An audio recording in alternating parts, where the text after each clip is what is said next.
சிவன் நம்ம கிராமத்துக்கு வந்திருக்காருன்னு தெரிஞ்சுக்கிட்ட கிராமத்து பெண்கள் எல்லாரும் அவரை தேடி விடாம துரத்த ஆரம்பிக்கிறாங்க. இதனால அந்த கிராமத்து பெண்களுடைய கணவன்மார்களும் அந்த கிராமத்துல இருக்கக்கூடிய ஆண்களும் சிவன் மேல பயங்கர கோபம் அடைகிறாங்க. நான் இந்த இடத்துக்கு வெறும் தியானம் பண்ணதாப்பா வந்தேன், எனக்கு எதுக்கு வம்பு அப்படின்னு நினைச்ச சிவன் தன்னை ஒரு குழந்தையா மாத்திடுறாரு. அங்க வந்து பார்த்த பெண்கள் எல்லாரும் குழந்தை சிவனை கும்பிட ஆரம்பிச்சிடுறாங்க. இந்த மித்தாலஜியை கொண்ட தண்டேஸ்வர் கோயிலுக்கு தான் நான் உங்களை கூட்டிட்டு போறேன். இந்த கோயிலுடைய கட்டுமானம் அவ்வளோ அழகா இருக்கும். இன்னொரு பக்கம் இந்த கோயில் அவ்வளோ அமைதியா இருக்கும்.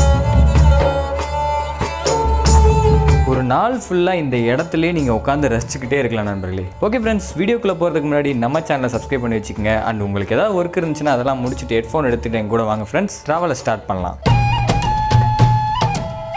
இந்த வருஷம் கேதார்நாத் போகணும்னு பிளான் பண்ணிட்டு இருக்கீங்களா? வர ஜூன் மாதம் கேதார்நாத் போகிறதுக்கான பிளான் நாங்கள் பண்ணிட்டு இருக்கோம். வெறும் 13,500 ரூபாயில் சென்னையிலேருந்து போயிட்டு திரும்பி சென்னை வர்ற வரைக்கும் நாங்களே கூட்டு போயிட்டு கூட்டுறலான் இருக்கோம். இதுலேயே train ticket, food and stay accommodation இது எல்லாமே மொத்தமாக கவர் ஆகிடும். போகிற வழியில் இருக்கிற சில முக்கியமான இடங்களையும் சுற்றி பார்த்துட்டு தான் நம்ம போவோம். கீழே உள்ள நம்பருக்கு வாட்ஸ்அப்பில் மெசேஜ் பண்ணி கேதார்நாத் பற்றின ப்ராப்பரான டீட்டெயில்ஸை வாங்கிக்கோங்க. இந்த ட்ராவலை பண்ணுறதுக்காக நாங்கள் தமிழ்நாட்டிலேருந்து ட்ரெயினை பிடிச்சி டேரெக்டாக டெல்லி வர்றதுக்காண்டி கிளம்பிட்டோம். வழக்கம் போல தான் ட்ரெயின் ட்ராவல் எல்லாத்தையும் நான் ஸ்கிப் பண்ணிடுறேன், ஏன்னா உங்களுக்கு போர் அடிக்க ஆரம்பிச்சிடும். நாங்கள் டெல்லி வந்து டெல்லியில் தேவையான பர்ச்சேஸ் எல்லாம் பண்ணிவிட்டு அதுக்கப்புறம் இங்கேருந்து கிளம்ப போகிறோம். நம்ம பிளான் படி டெல்லி வந்தாச்சு. டெல்லி வந்துட்டு டெல்லியில் வந்து பர்ச்சேஸ் எல்லாம் பண்ணி கொஞ்சம் ஸ்பெண்ட் பண்ணிட்டு டெல்லியில் என்னென்னலாம் தேவையோ அதெல்லாம் வாங்கிட்டு அதுக்கப்புறம் ட்ராவலுக்கு போக போகிறோம். ஃப்ரெண்ட்ஸ், டெல்லியில் பேரம் பேசுறதே ஒரு கலை. இங்கே வந்து பேரம் பேசுகிற ஐடியா இருந்தால் தான் உங்களை வந்து ஆண்டி ஆக்காம விட மாட்டாங்க. ஸோ இங்கே வந்து நம்ம ஒரு அண்ணாவை வந்து பேரம் பேசி பிடிச்சிருக்கோம். எவ்வளோ கம்மி பண்ணியிருக்கேன்னா 50 ரூபா கம்மி பண்ணியிருக்கேன். என்னால் அவ்வளோதான் கம்மி பண்ண முடிஞ்சு, அவங்ககிட்ட பேசவே முடியல. டெல்லியில் மட்டும் நீங்கள் பேரம் பேசினா மட்டும்தான் வந்து உங்கள் காசை மிச்சப்படுத்த முடியும். இல்லாட்டி இருக்கிறது எல்லாத்தையும் உருவிட்டு தான் விடுவாங்க. ஆட்டோக்காரர்லேருந்து பெரிய கடையிலேருந்து எல்லாமே இதான் நடக்கும். அது போக டெல்லியில் நீங்கள் எந்த ப்ராடக்ட் வேணாலும் அதோட டூப்ளிகேட் வெர்ஷனையும் பார்க்கலாம், சீப்பாகவும் வாங்கலாம், அதே நேரத்தில் அதோட பிராண்டட் வெர்ஷனும் வாங்கலாம். இது எல்லாத்தையும் தாண்டி இந்த ஊரில் ரொம்ப ஜாக்கிரதையாக இருக்கணும் நண்பர்களே. ஏன்னா இதுக்கு முன்னாடி என்னோட ஃபோன் ஒன்று வச்சுருந்தேன், அந்த ஃபோனையே திருடிட்டு விட்டாங்க. அதுக்கப்புறம் திரும்பி இப்போ தான் டெல்லிக்கு வர்றேன், அதனால் ரொம்ப ஜாக்கிரதையாக இருக்குன்னு சொல்லி நானும் சேஃபாக தான் இருந்தேன். இந்த புயலையை போட்டு பிளிச்சுன்னு துப்பி வச்சுருப்பாங்க, அது மட்டும் இன்னும் டெல்லியில் மாறவே இல்லை. ஒரு பக்கம் பார்த்தீங்கன்னா பெரிய பெரிய பில்டிங்கை வந்து ஏறிக்கிட்டே இருக்கும், வருஷங்களும் போயிட்டே இருக்கு. லாஸ்ட்டாக நான் மகாராஷ்டிரா போகும்போது இதை பற்றி பேசியிருந்தேன். அப்போலேருந்து இப்போ வரைக்கும் பார்த்தீங்கன்னா எதுவுமே மாறவில்லை, இது அப்படியே தான் இருக்கும் போல. டெல்லியில் தேவையானதெல்லாம் பர்ச்சேஸ் பண்ணிட்டு நைட்டு எங்களுக்கு காத்கோடத்துக்கு பஸ் இருக்கு. இது நம்மளுடைய 2வது பயணம். முதல் பயணம் உங்களுக்கு ஞாபகம் இருக்குன்னு நினைக்கிறேன், பயங்கர ரகலையாக போச்சு அந்த பயணம். 2வது தடவையாக நம்ம காத்கோடம் போகிறோம். காத்கோடம் அதே மாதிரி விடியற் காலில் காத்கோடத்துக்கு போய் சேர்ந்துருவோம்னு சொல்லி ஒரு நம்பிக்கையோட சேஃபாக பஸ்ஸில் ஏறணும்.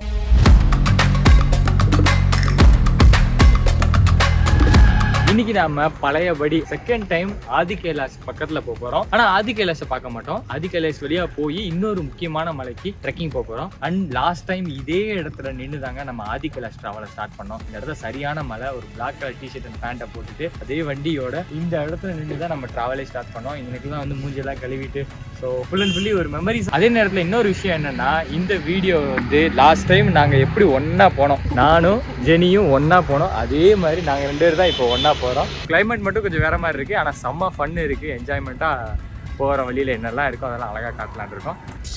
அண்ட் லாஸ்ட் இயர் எங்களை ஒரு பைக்கு வந்து ரொம்ப காப்பாத்துச்சு. காத்கோடம் வந்து இறங்கினோடனே அதே வண்டியை திருப்பி நாங்கள் ரெண்டல் எடுத்துக்கிட்டோம். இப்போ நம்ம போகிற இடத்துக்கு காத்கோடம் வழியாகவும் போகலாம், டனக்பூர்னு இன்னொரு ஊர் இருக்குது, அந்த ஊர் வழியாகவும் போகலாம். பட் எங்களுக்கு என்னமோ ஆரம்பத்தில் காத்கோடம் வந்தனால காத்கோடமே ஒரு கம்ஃபர்டபுள் ஆயிடுச்சு. அது போக இதே வண்டியை ரெண்டல் எடுக்கணும்னா காத்கோடம் தானே வந்தாகணும். ஸோ அதனால் இங்கேயே வந்துட்டோம். போன வருஷம் வீடியோ பார்த்துருந்தீங்கன்னா உங்களுக்கு தெரியும், நிலச்சரிவுலையும் பயங்கரமான மழையிலையும் இந்த வண்டி தான் எங்களுக்கு பயங்கர ஹெல்ப்ஃபுல்லாக இருந்துச்சு. இந்த தடவை வண்டியை எடுத்துட்டோம். பட் வண்டியை வந்து இதுக்கு நடுவில் நிறைய பேர் வாங்கி எடுத்துகிட்டு போய் ஓட்டிருப்பாங்க போல, சரியாக வந்து மெயின்டெனன்ஸ் பண்ணல.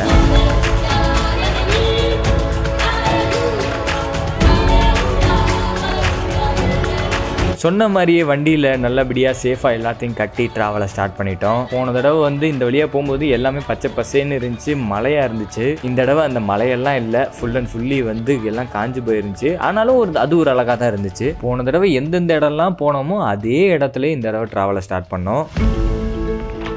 இது எல்லாத்தையும் விட ஒரு முக்கியமான விஷயம் என்னன்னா, பங்குனி வெயில் பல்ல காட்டிட்டு அடிக்கிற மாதிரி பயங்கரமான வெயில் அடிச்சிட்டு இருந்துச்சு. நாங்கள் இந்த இடத்துக்கு வரும்போது கூகுளில் கிளைமேட் எல்லாம் செக் பண்ணிட்டு வந்தோம், மாற்றி காமிச்சிட்டு இருந்துச்சு. ஆனால் வண்டி எடுக்கிறப்ப மழை பெய்யுங்கிற மாதிரி போட்டுருந்துச்சு. பெருசாக ஒன்றும் ஆகாதுன்னு நினச்சி ட்ராவலை ஸ்டார்ட் பண்ணோம். நான் கொஞ்சம் தூரம் ட்ராவல் போனோன்னே, அதாவது இந்த மத்தியானம் 1 மணிக்கு மேலே ஒரு இடத்துல பார்த்தீங்கன்னா மேகமூட்டம் பயங்கரமாக தெரிஞ்சுங்க. நாங்கள் வண்டி எடுக்கும்போது ஒரு அண்ணன் சொன்னார், கிளைமேட் எல்லாம் சூப்பராக இருக்குது, ஒரு பிரச்சனையும் இல்லை, நீங்கள் சேஃபாக போயிட்டு வரலான்னு. அது டைலாக் தான் எங்கள் கண்ணு முன்னாடி வந்துட்டு போச்சு. ஃப்ளாஷ்பேக். கிளைமேட் வந்து ரொம்ப நல்லா இருக்கா. லாஸ்ட் டைம் கூட வார்னிங் பண்ணாங்க, இந்த டைம் வந்து உங்களுக்கு வந்து கிளைமேட் வந்து ரூட் விட்டுருச்சு, நீங்கள் சேஃபாக போங்க. இதில் என்ன காமெடினா, நாங்கள் ரெயின் கோட்டு கூட எடுத்துகிட்டு வரல. போன தடவை ரெயின் கோட்லாம் எடுத்துகிட்டு வந்தோம். இந்த தடவை இது எல்லாமே எக்ஸ்ட்ரா லக்கேஜாக இருக்கும், எதுக்கு தேவையில்லாமல் ரெயின் கோட்லாம் எடுத்துக்கிட்டு அப்படின்னு சொல்லி எதுவுமே எடுத்துகிட்டு வரல. ஆக்சுவலாக ஃப்ரெண்ட்ஸ், எனக்கு பின்னாடி பாருங்க, அந்த இடத்துல மழை பெய்யுது, அந்த பெய்யுது பாருங்க, அங்கே வந்து மழை பெய்யுது. என்னடா இது எல்லாம் கரெக்டாக இருக்கே அப்படின்னு நினச்சா ஏதாவது ஒன்று வந்து நம்மளை பயமுறுத்திட்டே இருக்குங்க ஒவ்வொருத்தர். நான் இப்போ வந்து எங்கே இருக்கேன்னா, காத்கோடத்துலேருந்து பைக்கு இப்போ தான் ட்ராவலை ஸ்டார்ட் பண்ணுறேன். ஸ்டார்ட் பண்ணி கொஞ்சம் தூரம் தான் வந்திருக்கேன். இன்னும் ஒரு மணி நேரம் எனக்கு ட்ராவல் இருக்குது. ஏன்னா நான் போன தடவை மாதிரி அப்படி ஒரே ஸ்ட்ரெச்செல்லாம் அடிக்கலை. இப்போ நடுவில் தங்கிடலான் இருக்கேன்.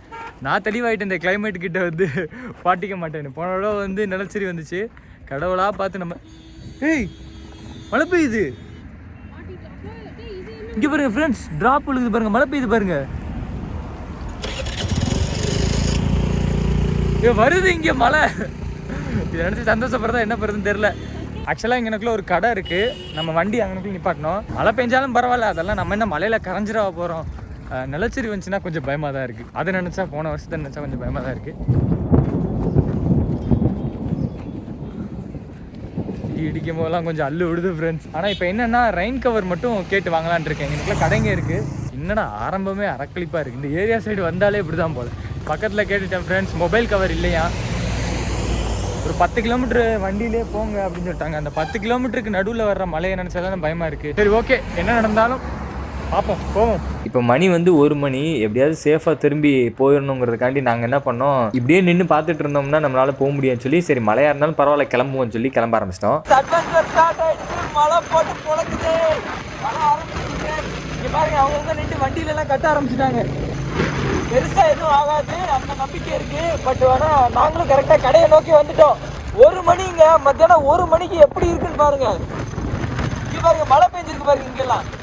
ஒரு குறிப்பிட்ட இடத்துல மழை போட்டு பிரித்து மேய்ஞ்சிருச்சுங்க, சரியான மழை. ஆனால் வந்து என்னென்னா, நிலச்சரிவுலாம் வரல. ஏன்னா வந்து ரெகுலராக மழை பெஞ்சிட்டு இருந்தால் தான் இந்த சைடு நிலச்சரிவு வரும். இது அப்பப்போ வந்து பெய்யுது மழை. அதனால வந்து இந்த மே மாதம் ஃபுல்லாமே மழை விட்டு விட்டு பெய்யறனால எந்த ப்ராப்ளமும் கிடையாதுன்னு நினைக்கிறேன். ஒரு குறிப்பிட்ட இடத்த தாண்டினோடனே சரியான மழை நண்பர்களே. டக்குன்னு போய் ஒரு இடத்துல இறங்கி ஒரு கடையை பிடிச்சிட்டோம். அந்த கடைக்கிட்ட போயிட்டு ரெயின் கோட் வாங்க ஆரம்பிச்சிட்டோம். ரெயின் கோட்னா ஒரிஜினல் ரெயின் கோட் இல்லை, சும்மா பிளாஸ்டிக் கவர் மாதிரி இருக்கும். அது வேணா கிழிஞ்சிச்சுன்னா தூக்கி போடலாம். நம்ம உத்தரகாண்டில் மட்டும் நீங்கள் வந்து பார்த்து ட்ராவல் பண்ணணும். ஏன்னா எப்போ மழை ஸ்டார்ட் ஆகும், எப்போ எப்படி கிளைமேட் மாறும்னு சொல்லவே முடியாது. இன்னொரு விஷயம் என்ன நண்பர்களே, வண்டியில் தூக்கிட்டு சமக்கணும். நம்ம பாருங்களேன், ஆல்ரெடி எவ்வளோ வெயிட் வச்சிருக்கேன் நான், ஆல்ரெடி வெயிட் வச்சிருக்கேன் இல்லையா, இன்னும் வண்டியில் தூக்கிட்டு சமக்கணும். ஸோ அதனால தான் சரி வேணாம், எதுக்கு நம்ம வந்து எடுத்துக்கிட்டு அப்படின்னு சொல்லி தான் நான் எடுத்துக்காம வந்தேன். பட் ஆனால் அப்படி இல்லை, நம்ம எல்லாத்தையும் கொண்டு வந்து தான் ஆகணும், இல்லாட்டி நினைக்கணும், கஷ்டப்படணும். ரெயின் கோட்னா ஒரிஜினல் ரெயின் கோட் இல்லை, சும்மா பிளாஸ்டிக் கவர் மாதிரி இருக்கும். அது வேணா கிழிஞ்சிச்சுன்னா தூக்கி போடலாம். நம்ம யூஸ் அண்ட் த்ரோ மாதிரி. இப்போ ஒன்று கிழிஞ்சிச்சுன்னா இன்னொன்று வச்சு நம்ம யூஸ் பண்ணிக்கலாம். ஏன்டா இவ்வளோ பண்ணுற, உனக்கு ரெயின் கோட் வாங்குறது கூட வாட காசு இல்லை அப்படின்னு நீங்கள் கேட்கலாம். ரெயின் கோட்லாம் இருக்குது, பட் இந்த ட்ராவலுக்கு யூஸ் ஆகுமா அப்படின்னு சொல்லி பார்த்து அதை எடுத்துகிட்டு வரணும். இப்போ நம்ம மே மாதம் வர்றோம், இப்போ மழையே பெய்யலன்னு வச்சிங்களேன், அதை நாங்கள் என்டையர் ட்ராவல் ஃபுல்லாமே அதை தூக்கிட்டு தெரியணும். அதனால தான் ரெயின் கோட் தேவைப்பட்டால் அந்த பிளாஸ்டிக் கவர் வாங்கி யூஸ் பண்ணிக்கலாம்னு ஒரு ஐடியாவோட தான் வந்தோம். ஆனால் இப்படி அதிரி புதிரியாக வாங்க வேண்டியதாக நிலைமை வரும்னு நாங்கள் நினச்சி பார்க்கல. மழை பெய்யும் நினைச்சு பார்க்கல. நீங்க இந்த உத்தரகாண்ட் சைடு வர்றீங்கன்னா தயவு செஞ்சு இந்த பிளாஸ்டிக் ரெயின் கோட் இருக்கு இல்லையா, இந்த கவரையாவது வாங்கி வச்சுக்கோங்க. இப்போ வாங்கப்பா, இப்போ வா மழை. இப்போ எவ்வளவு மழை பெஞ்சாலும் பரவாயில்ல, பிரச்சனையே இல்லை. இப்போ நாங்க ரெண்டுல ஒண்ணு பார்க்காம விட மாட்டோம். வாடா நீ வாடா, வாடா வடிவேல கூப்பிடு. நீ வேணா சண்டைக்கு வா, வாடா வந்து வாடா, வந்து வாடா, வாடா நீ பெரிய ராஜா, புல்லட்ல போறாங்க, வாடா நீ வாடா அப்படின்னு இடியெல்லாம் இடிக்குது ஃப்ரெண்ட்ஸ். பாருங்க எப்படி மழை பெய்யுது.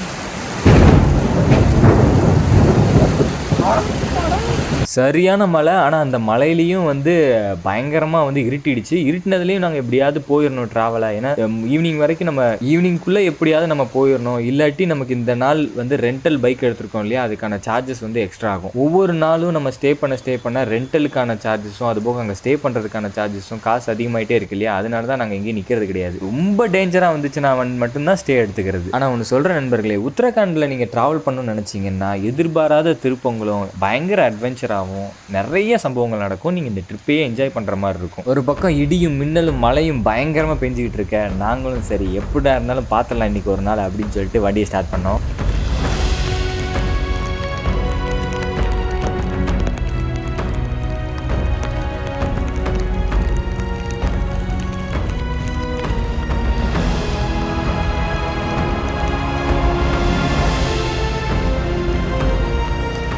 மலையிலே ட்ராவலை ஸ்டார்ட் பண்ணோம். பட் நம்ம நினைக்கிற அளவுக்குலாம் ஒர்த்து இல்லை. கொஞ்சம் கொஞ்சம் மழை அப்படியே குறைஞ்சிக்கிட்டே போச்சு. கொஞ்சம் தூரம் கடந்த பிறகு மழை மொத்தமாகவே நின்றுச்சு. ஆனால் குளிர் வந்து பயங்கரமாக இருந்துச்சுங்க. அதாவது 2 மணி 3 மணி இருக்கும். அந்த 2 மணி 3 மணிக்கு இருட்டின மாதிரி ஆகிப்போச்சு, மேகமூட்டங்கள்லாம் கூடி. நாங்கள் போகிற இடத்துல கொஞ்சம் கொஞ்சமாக நின்று பார்த்துட்டு போயிட்டு இருந்தோம். இதை பார்த்தா சம்மர் டைம்ல யாராவது சொன்னால் நம்புவாங்களா? மழை நின்றுச்சு நண்பர்களே, மழை நின்றுச்சு. அதுபோக இந்த வழியாக நம்ம போகும்போது நிலச்சரிவு ஏற்படுறதுக்கான வாய்ப்புகள் அதிகமாகவே இருந்துச்சு. ரொம்ப மழை ரெகுலராக பெஞ்சிச்சுன்னா நிலச்சரிவு ஏற்பட்டுரும். ஆனால் இந்த மாதிரி வெயில் நேரங்களில் என்ன பண்ணுறாங்க, ரோடெல்லாம் க்ளீன் பண்ணி இப்போவே வந்து ரோடை போட்டு சேஃபாக வச்சுக்கிறாங்க. அப்போ தான் மழை காலங்களில் நிலச்சரிவு ஏற்படாமல் இருக்கும். இந்த மொத்த ட்ராவலுமே ஒரே நாளில் பண்ணி முடிக்கலான்னு பிளான் பண்ணியிருந்தோம். ஆனால் நடுவில் மழை வந்தனால எதுவுமே பண்ண முடியல, ரொம்ப வேகமாகவும் போக முடியல. அல்மோரான்னு ஒரு குறிப்பிட்ட ஏரியாவுக்கு பக்கத்தில் அப்படியே ரூம் ஸ்டே எடுத்து ஈவினிங் இருட்டின உடனே தங்கிட்டோம். ஏன்னா இந்த ஏரியா சைடு ஃபுல்லாமே நைட் ட்ராவல் பண்ணுறது கொஞ்சம் டேஞ்சர் நண்பர்களே. இந்த சைடு ட்ராவல் பண்ணுறதே டேஞ்சர் தான், பட் நைட் ட்ராவலுங்கிறது ரொம்ப ரிஸ்க்கு. நிறைய ராபரிலாம் நடக்குமா, அப்புறம் பிரச்சனைகள்லாம் நிறையா இருக்குது அப்படிங்கிற சொன்னாங்க. அதனால வந்து நாங்கள் நைட் வேணான்னு சொல்லிட்டு அப்படி ஸ்டே எடுத்துட்டோம்.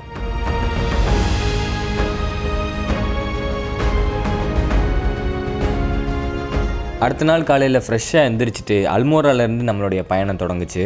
எனக்கு பின்னாடி பார்த்தீங்கன்னா அல்மோரா சிட்டியோடைய அழகான வியூ வந்து நீங்கள் பார்ப்பீங்க. இதுதான் அல்மோரா. உத்தரகாண்டில் முக்கியமான சில இடங்கள் தான் இருக்குது. ரிஷிகேஷ், அப்புறம் வந்து நைனிடால், அந்த மாதிரி வந்து அல்மோராவும் ஒன்று. நிறைய இடங்கள் இருக்குது. பட் நான் பார்த்ததில் டூரிசம் எல்லாரும் சுற்றி பார்க்கறதுல அல்மோராவும் ஒன்று. ஒரு வழியாக ரொம்ப நேரம் பயணம் பண்ணி நாம் கடைசியாக ஒரு பயங்கரமான சுந்தரவனத்துக்கு வந்தோம். அதாவது ஜாகேஸ்வர்னு ஒரு கோயில் இருக்குது. அந்த கோயில் போகிற வழியில் இருக்குன்னு சொல்லிட்டு அதை பார்த்துட்டு போகலான்னு வந்தோம். ஆனால் அந்த குறிப்பிட்ட ஏரியாவுக்கு பக்கத்தில் வந்தோடனே அவ்வளோ அழகாக இருந்துச்சுங்க. ரோஜா பூவை நான் இது வரைக்கும் வெறும் செடியாக தான் பார்த்துருக்கேன். நம்ம ஊர்களில் நிறைய இடத்துக்கு ட்ராவல் பண்ணி போய் வெறும் செடியாக தான் பார்த்துருக்கேன். ஆனால் ரோஜா பூவே ஒரு மரம் மாதிரி வளர்ந்துருந்துச்சு. நாங்கள் ரோட்டில் வண்டி ஓட்டிட்டு போயிட்டு இருக்கல, இந்த பக்கமும் அந்த பக்கமும் என்ன பூனே தெரில, அவ்வளோ அழகாக இருக்குது. அதுவும் அந்த இடத்துல போகும்போது மட்டும் எங்களுக்கு பயங்கரமாக குளிர ஆரம்பிச்சிச்சு. ஏன்னா அந்த இடம் வந்து ரொம்ப குளிர்ச்சியாக அடர்ந்த மரங்களுக்கு நடுவில் அந்த பாதை போகுது. நாங்கள் பிளான் பண்ணது என்னென்னா, இப்படியே இந்த வழியாக போனால் ஜாகேஸ்வர்னு ஒரு கோவில் இருக்குது, அந்த கோவிலை பார்த்துட்டு அடுத்த நாள் நம்ம டிராவலை ஸ்டார்ட் பண்ணுவோம் அப்படிங்கிற மாதிரி பிளான் பண்ணியிருந்தோம். ஆனால் அந்த குளிர்ச்சியான இடம் வந்துச்சுன்னு சொன்னோம் இல்லையா, அதுக்கப்புறம் ஒரு பிரம்மாண்டமான ஒரு காட்சி வந்துச்சுங்க. அது வந்து தண்டேஸ்வர் வந்து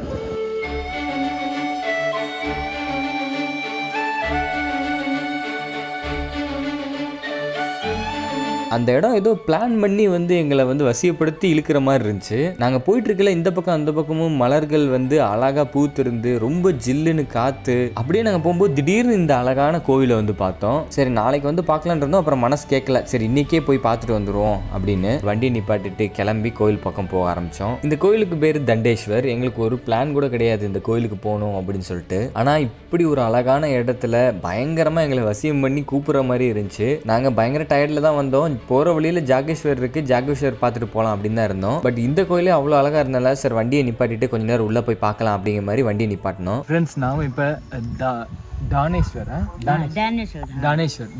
கோயிலுக்கு வந்திருக்கோம். இங்கே குளிருதுங்க, நல்லா குளிருது. சொட்டர் கிட்டலாம் வண்டிக்கு பின்னாடி வச்சு கட்டிட்டோம். இங்கே பார்த்தீங்கன்னா ஒரு அம்மா இங்கே ஒரு அம்மா வந்து பூவெல்லாம் வைக்கிறாங்க. அவங்க சொல்கிறாங்க பக்கத்தில் இருந்து எங்கள் வீடு அங்கே மேலே இருக்கா, அங்கேருந்து வந்து இருக்கிறது அவங்க கையில் கிடச்சது ஒரு பூவெல்லாம் வச்சு இங்கே வந்து வித்துட்டு இருக்காங்க.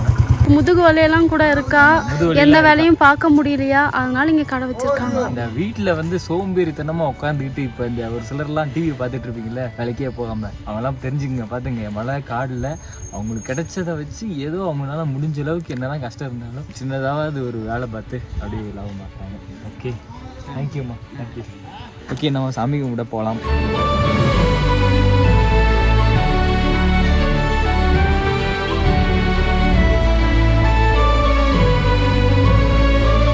அதுதான் என்ட்ரன்ஸ் ஃப்ரெண்ட்ஸ், அதான் என்ட்ரன்ஸு. அந்த என்ட்ரன்ஸ் வழியாக வந்தீங்கன்னா எடுத்த உடனே ஒரு 3 கோவில் இருக்கும், இங்கே சின்ன சின்ன கோவில் இருக்கும். இது வந்து அந்த கோவிலுடைய கட்டுமானத்துக்கே நம்ம உட்காந்து பார்த்துட்டே இருக்கலாம். அதுக்கு அடுத்து இப்படி பின்னாடி பார்த்தீங்கன்னா நாம வந்து அந்த தானேஸ்வர் டெம்பிள் பெரிய கோவில் இருக்கும். மேலே புறாக்கள் இருக்கு, மேலே வந்து புறாக்கள் இருக்கு, அழகா வந்து புறாக்கள் பறக்குமா அப்படி இப்படின்னு இருக்கு. எனக்கு இங்கே ரொம்ப பிடிச்சது இந்த மரங்கள், அதை பாருங்களேன், அது ஏதோ ஒரு அழகா இருக்குங்க. இதுக்கு நீங்க இப்போ வீடியோல கூட இந்த அழகை நீங்க பார்க்க மாட்டீங்க, பட் இங்க நாங்க நேர்ல இருக்கோம், அவ்வளோ சூப்பரா இருக்கு.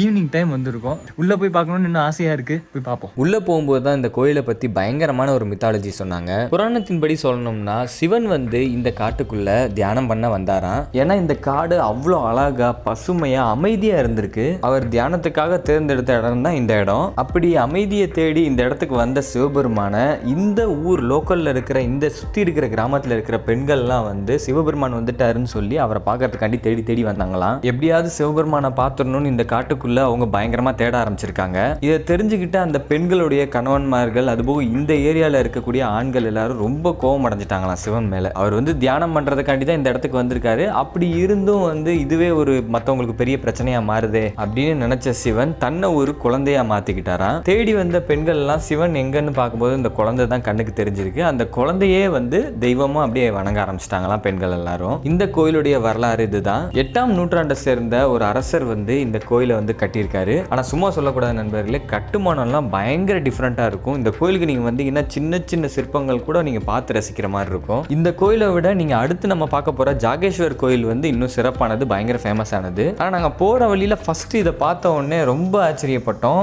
என்ன காரணம்னா இந்த இடத்துல இருக்கிற அமைதி தாங்க. ஆக்சுவலா நான் வீடியோ ஷூட் பண்ணும்போது கூட என்கிட்ட மைக் கூட கிடையாது, மைக் கூட இல்லாம தான் இந்த வீடியோ எடுத்துக்கிட்டு இருக்கேன். ஆனா அவ்வளோ அமைதியா என்னோட வாய்ஸே எவ்வளோ கிளியரா உங்களுக்கு கேட்குதுன்னா அங்க நாங்க எந்த அளவுக்கு அமைதியை ஃபீல் பண்ணியிருப்பாங்கன்னு யோசிச்சு பாருங்க. அமைதினா வந்து ஒரு ரூமுக்குள்ள போட்டு அடைச்ச மாதிரி இல்ல, சின்ன சின்ன குருவிங்க சத்தம், அது ஒரு மாதிரி பீஸ்ஃபுல்லா இருந்துச்சு. அந்த மியூசிக்கே வந்து அந்த இடத்துல வர்ற சத்தங்கள்லாம் பார்த்தீங்கன்னா குருவிங்க கத்துறது, மரம் இப்படி ஆடுறது, காத்து சத்தம், சின்ன சின்ன சவுண்டை கூட நம்ம வந்து உணர முடியும். ஒரு ஏதோ ஒரு பயங்கரமான அமைதி இருக்கு. சிவன் ஏன் இந்த இடத்த தியானத்துக்கு சூஸ் பண்ணாருங்கிற மாதிரி சொல்றாங்கிறது அங்க போய் பார்த்தப்பறம் தான் நாங்கள் ஃபீல் பண்ணோம். அதுபோக இந்த இடத்த பற்றின பல வரலாறுங்க இருக்கு, அதெல்லாம் வந்து போக போக வந்து நான் உங்களுக்கு சொல்றேன். அடுத்த வீடியோவில் ஜாகேஸ்வர் வீடியோ பார்ப்பீங்க, அந்த வீடியோவில் டீட்டெயிலாக நான் உங்களுக்கு சொல்றேன். நாங்கள் வண்டியெல்லாம் நிப்பாட்டிட்டு பக்கத்தில் ஒரு அம்மா வந்து பூவெல்லாம் வச்சிருந்தாங்க, அவங்ககிட்ட வாங்கிக்கிட்டு அப்படியே கோயிலுக்குள்ள போக ஆரம்பிச்சோம். இதுதான் கோயிலுடைய என்ட்ரன்ஸ். இந்த கோயிலோட கட்டுமானம் மட்டுமே வித்தியாசமா இருக்குங்க, அதை பாருங்களேன், அங்கே பாருங்களேன் எப்படி இருக்குன்னு சொல்லிட்டு. இந்த இடம் வந்து அவ்வளோ அமைதியாக இருக்குது, பயங்கர பொலைட், ரொம்ப அமைதியாக இருக்குது. குருவி சத்தம், அவ்வளோ நேச்சர். அதுபோக வந்து இந்த இடம் சுற்றி வந்து அவ்வளோ குளிர்ச்சியாக, எப்படி சொல்கிறது, செடிகள்லாம் வந்து அவ்வளோ க்ரீனிஷாக அவ்வளோ அழகாக இருக்குங்க. இந்த இடத்த தொல்லியல் துறை தான் பாதுகாத்து வர்றாங்க. நீங்கள் இந்த கோயில் ஏதாவது சேதப்படுத்திங்கன்னா உங்களுக்கு லட்சக்கணக்கில் அபதாரமோ சிறை தண்டனையும் வந்து கட்டாயம் போடுவோம் அப்படிங்கிற மாதிரி வார்னிங்கெல்லாம் இருந்துச்சு. உள்ளே நாங்கள் போகும்போது அங்கனக்குள்ளேயே சின்ன சின்னதாக நிறைய கோயில் இருக்குது, ஆனால் எல்லாமே சிவலிங்கம் தான். நாங்கள் கொஞ்சம் கொஞ்சமாக எல்லாத்தையும் பார்த்துட்டு அப்படியே வந்து கோயிலுக்கு மெயின் கோயிலுக்கு உள்ளே போக ஆரம்பித்தோம். இங்கே பார்த்தீங்கன்னா சிவன் தான் இருக்கார். ஸோ சிவலிங்கத்தை உள்ளே வந்து அழகாக வச்சுருக்காங்க, முன்னாடியே போர்டே வச்சுருக்காங்க. இந்த கோயிலை வந்து யாராவது வந்து டெஸ்ட்ராய் பண்ணாங்களோ இல்லை ஏதாவது அழிக்கிறதுக்கு இது பண்ணாலோ அந்த வச்சுருக்காங்க பாருங்கள் அந்த போர்டு. அவங்களுக்கு வந்து 1 லட்சத்துக்கு மேலே வந்து ஃபைனே இருக்குமா. அது போக வந்து இது ஒரு பாதுகாக்க வேண்டிய சின்னமாக வந்து அறிவிச்சிருக்காங்க இந்த இடத்த. தொல்லியத்துறை போர்டு வச்சிருந்த மாதிரி இந்த கோயிலை உடச்செல்லாம் வச்சுருக்காங்க. அது எப்படி உடஞ்சி என்ன எதுவும் தெரில, அவ்வளோ அழகாக இருந்துச்சு. இதெல்லாம் உடைக்க எப்படி மனசு வந்துச்சுன்னே தெரிலங்க. இந்த சைடு லோக்கல் ஃபைட்டா இல்லை வந்து சண்டைகள் வார அந்த டைமில் உடச்சதா இல்லை என்னன்னு தெரியல. மொத்தம் 14 சின்ன சின்ன கோயில்கள்லாம் இருக்கான். அது எல்லாத்தையும் ஒன்றொன்னா பார்த்துட்டு நாங்கள் சுற்றி பார்த்துட்டு இருந்தோம். நமக்கு தாங்க இந்த கோயில் வந்து பெருசாக தெரியல, ஆனால் நிறைய பேர் இந்த லோக்கலில் உள்ளவங்க உத்தரகாண்ட் மக்கள்லாம் நிறைய பேர் இந்த சைடு வந்துட்டு போயிட்டு தான் இருக்காங்க. ஒரு அம்மா பார்த்தீங்கன்னா நடக்கவே முடியல அவங்களால, பட் இருந்தும் அவங்க வந்து கொஞ்சம் கொஞ்சமாக வேண்டுதல் பண்ணியிருப்பாங்க போல். அவங்க வேண்டுதலை வந்து கரெக்டாக வந்து நிறைவேற்றிட்டு இருந்தாங்க. நான் ஆரம்பத்திலேயே சொன்னேன் இல்லையா, இந்த கோயிலில் ஏதோ போர்லாம் நடந்திருக்கும் போல், சண்டைலாம் எதுவும் நடந்திருக்கும் போல். பிரம்மருடைய சிலையை அப்படியே உடச்சி வச்சுருந்தாங்க. கோயிலையே உடைக்க ட்ரை பண்ணியிருக்காங்க, பட் ஆனால் உடைக்க முடியல, அதனால் அப்படியே விட்டுட்டு போயிட்டாங்க. பிரம்மருடைய அந்த 4 தலையையும் வந்து சிதைக்க ட்ரை பண்ணதா அது பார்த்தாலே தெரியுது. அப்படியே இந்த கோவிலில் உள்ளே வரும்போதே வந்து வார்னிங் போர்டு வச்சுருந்தாங்க. இந்த கோவிலை யாராவது சேதப்படுத்தினாங்கன்னா அவங்களுக்கு வந்து ஃபைனு, அது போக கடுமையான தண்டனை இருக்குன்னு. அது ஏன்னு எனக்கு புரியல, பட் இப்போ இந்த கோயில் சிலையை பார்க்கும்போது தான் தெரியுது என்னென்னா ஏதோ மத பிரச்சனையோ இல்லை ஏதோ ஒரு பிரச்சனை நடந்திருக்கு. கோவில் சிலையை ஃபுல்லாக உடச்சிருக்காங்க, இந்த இடத்துல இருக்கிற கோவில் சிலையை ஃபுல்லாக உடச்சிருக்காங்க. அதை பார்க்கும்போது தான் தெரியுது ஏன் அதை உடைச்சாங்க என்ன ஏதுன்னு. அதுபோக நிறைய இடங்களில் இந்த மாதிரி நடக்குது ஃப்ரெண்ட்ஸ். அது ஏன் நடக்குது என்ன நடக்குதுன்னு எனக்கு தெளிவாக தெரில. ஒவ்வொன்றுக்கும் பல ரீசன்ஸ் இருக்கும். பட் இதை பார்க்கும்போது இப்படி பண்ணியிருக்க கூடாது தான். ஃபைனலாக எல்லா இடத்தையும் சுற்றி பார்த்துட்டு நாங்கள் உள்ள கோயிலுக்குள்ளே போக ஆரம்பித்தோம்.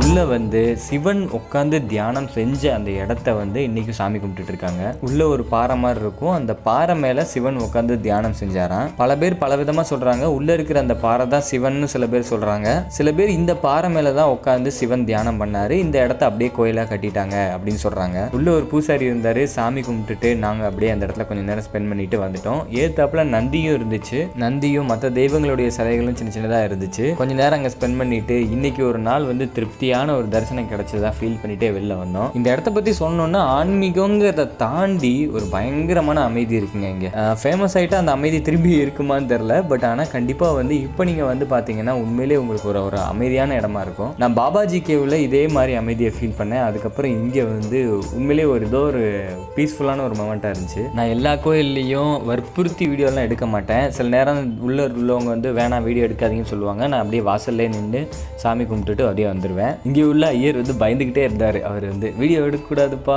என்னப்பா நீ எடுக்கிற, அவர் சொல்ல வர்றதுலே தெரியுது. பட் நான் டக்குன்னு 2 கேப்சர் மட்டும், நான் வந்து என் சைடு தானே பார்க்கணும், என்னோட சப்ஸ்கிரைபர்ஸ் இந்த இடத்த பார்க்கணும்னு ஆசைப்படுறாங்க. ஏன்னா நான் வந்து கஷ்டப்பட்டு அங்கிட்டு இங்கிட்டு சுற்றுறேன், பட் அதே நேரத்தில் நான் தரிசனம் எனக்கு கிடைச்சிருது. நான் வெளியில் சுற்றுறது மட்டும் காமிச்சிட்டு சாமியவே காமிக்காமல் இருந்தால் எனக்கே அது ஒரு குற்ற உணர்ச்சியாக இருக்கும். ஏன்னா இவ்வளோ நேரம் உங்கள் நேரத்தை நான் வேஸ்ட் பண்ண மாதிரி ஆகிடும். அதனால எப்படியாவது வற்புறுத்தி எங்கள் வீடியோ எடுக்க பார்ப்பேன். பட் அதே நேரத்தில் அந்த கோயிலில் வந்து என் வீடியோவால் அந்த கோயில் எதுவும் பாதிப்பு அடைஞ்சிடக்கூடாதுங்கிறதுல தெளிவாக இருப்பேன். அவங்க வேணான்னு சொன்னால் நான் வீடியோ எடுக்கிறது கிடையாது. அங்கே இருந்து ஐயர் வந்து அப்படியே ஒரு மாதிரி சொல்ல வர்றதுக்குள்ளே டக்குன்னு 2 கேப்சர் எடுத்துகிட்டு அப்படியே வெளில வந்துட்டோம். ஆனால் நார்த்தில் இருக்கிறவங்களாம் அப்படி இல்லை நண்பர்களே, வந்து கட்டி பிடிச்சி சிவனே ஒரு வழி பண்ணிடுவாங்க. அந்த இடத்துல நிம்மதியை தேடி தாண்டா வந்தேன், நீங்கள் எல்லாரும் தேடி வந்து படுத்தி எடுத்துருக்கீங்களாடா அப்படிங்கிற மாதிரி. யூடியூபர்ஸ் மட்டும் இல்லை, எங்களுக்கு முன்னாடியே சில பேர் வந்துருந்தாங்க. வந்து சிவனை போய் அங்கே போய் கட்டி பிடிக்கிற மாதிரி, முத்தம் கொடுக்குற மாதிரி, அப்புறம் வந்து அவரை போட்டு அவர் பக்கத்தில் செல்ஃபி எடுக்கிறது, அப்படி இப்படின்னு ஃபோட்டோ எடுத்து சாமியவே ஒரு வழி பண்ணிடுவாங்க. இவங்க பண்ணுற அக்கப்போரில் சாமி கருவறை விட்டு வெளில ஓடிடுவாங்க. இனிமேல் அந்த பக்கமே வரமாட்டேன் அப்படின்னு ஜஸ்ட் ஒரு ஃபன்னுக்கு சொன்னேன் நான். ஸோ அந்த மாதிரி சில பேர் நார்த்தில் அவ்வளோ அன்பு கொண்டு இருக்காங்கன்னு சொல்ல வந்தேன். ஓகே ஃப்ரெண்ட்ஸ், இந்த வீடியோ உங்களுக்கு பிடிச்சிருக்குன்னு நினைக்கிறேன். அடுத்த வீடியோவில் நாம ஜாகேஸ்வர் கோயிலை பார்க்க போகிறோம். இந்த கோயிலுக்கும் ஜாகேஸ்வர் கோயிலுக்கும் சின்ன சின்ன வித்தியாசங்கள் தான் இருக்குது. ஆனால் அந்த வீடியோவில் நான் இந்த இடத்த பற்றின முழு டீட்டெயிலான ஹிஸ்ட்ரியை சொல்ல போகிறேன். ஸோ உங்களுக்கு ஏதாவது ஒர்க் இருந்துச்சுன்னா அதெல்லாம் முடிச்சுட்டு ஹெட்ஃபோன் எடுத்துகிட்டு என் கூட வாங்க நண்பர்களே. அடுத்த வீடியோவில் நம்ம ஜாகேஸ்வர் பார்க்க போகிறீங்க. அதுக்கு அடுத்த வீடியோவில் பஞ்சசூலின்னு ஒரு பிரம்மாண்டமான அழகான ஒரு ட்ரெக்கிங் வீடியோ பார்க்க போகிறீங்க. அதுக்காண்டி தான் நம்ம இந்த என்டையர் ட்ராவலே பண்ணுறோம். ஸோ அந்த வீடியோ பார்க்க நினச்சிங்கன்னா சப்ஸ்கிரைப் பண்ணி வச்சுக்கோங்க. சீக்கிரமே அந்த வீடியோவோட நான் உங்களை பார்க்க வரேன். Bye bye.